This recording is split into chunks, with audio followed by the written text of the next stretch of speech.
इतनी बड़ी संख्या में महिलाएं हैं।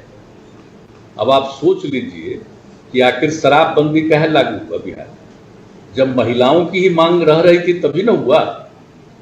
तब आप 50% से भी ज्यादा तो देखिएगा ना, जो शराबबंदी लागू किया तो ये सब काम ठीक ढंग से चले, इस पर भी नजर रखना है।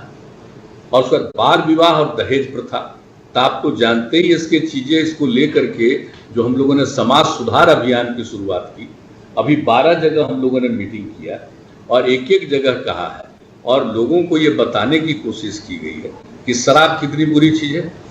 कितना भी करिए तो कुछ आदमी तो गड़बड़ होता ही न है। अब महिलाओं की इच्छा थी, हम लोगों ने कहा कि भाई 15 में ही कह दिए थे कि भाई ठीक है अगली बार आएंगे तो लागू करेंगे, अब आ गए तो लागू कर दिया।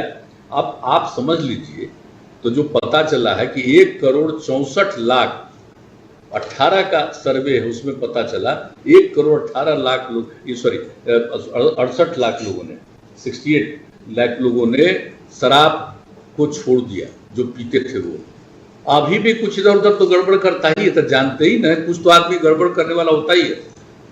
आदमी वगैरह में तो जानते ही है कि चंद लोग इधर से उधर करने वाले लोग होते हैं, तो एक अलग बात है। लेकिन नजर रखना चाहिए और सब लोगों को इस बात के लिए प्रेरित करना चाहिए, ये बहुत आवश्यक है। और आप देख रहे हैं, अब जब शराबबंदी शुरू हुआ है तो कितना बढ़िया आप सब्जी वगैरह सब खरीद रहे हैं, खा रहे हैं। पहले कोई इतनी बिक्री होती थी, आज जो है दूध कह लो लोग को मिलता था। तो इस सब चीज का जो व्यवस्था शुरू हुआ है, आप सोच लीजिए शराबबंदी के चलते हुआ। तो हम सबसे आग्रह करें कि भाई अब आप इलेक्टेड हैं तो आपका ये दायित्व बनता है कि एक एक चीज जो लोगों के हित में है उस पर ध्यान दें। और दूसरी चीज है दहेज प्रथा और बाल विवाह। कम उम्र में तो लड़की की शादी नहीं होनी चाहिए, वो भी कितनी बुरी चीज है।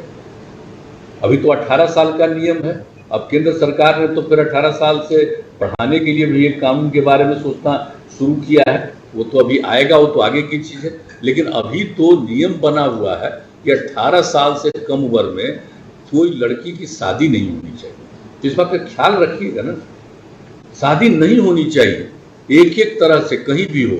और कम उम्र में लड़की की शादी होगी तो अनेक प्रकार की कठिनाइयों का सामना करना पड़ता है, उसको अनेक तरह की दिक्कतों का सामना करना पड़ता है। तो हर हालत में इन सब बातों का प्रचार करिए। और उसके बाद आप जानते ही हैं दहेज प्रथा। अब सोच लीजिए, तो आप लोगों को तो तय करना है ना। महिलाएं तो पूरा सक्रिय है, खूब तौर पर कर रही। आप बताइए, तो शादी ब्याह में शादी करेगा तो पति वाला लेगा, पैसा लेगा, ये कोई तरीका है? आप बोलिए तो। ये जितने लोग सब लोग बैठे हुए हैं, तो हम लोग भी पता हुए हैं, तब माँ थी तब ना हम लोग जन्म लिया। और कोई नीचे जन्म लेगा, पति पति दोनों रहेगा तो उसमें कोई बच्चा जन्म लेगा? तो आगे तक किसी को जन्म नहीं लेगा। तो भाई अगर आपकी शादी होती है तब आपको बच्चे जन्म लेते हैं, बच्चियां जन्म लेती हैं, तो ये कितनी बड़ी बात है महिलाओं की। महिलाओं से शादी होगी तभी ना बच्चों का जन्म होगा। तो महिलाओं से कोई चीज को लेना कि शादी करेंगे तो हम पैसा लेंगे, ये लेंगे, तो ये तो बहुत गलत बात है। और एकदम चारों तरफ ये अभियान जो हम लोगों ने शुरू करा दिया, समाज सुधार अभियान, ये कहा है कि निरंतर जारी रखिए, इसको कभी छोड़ना नहीं चाहिए।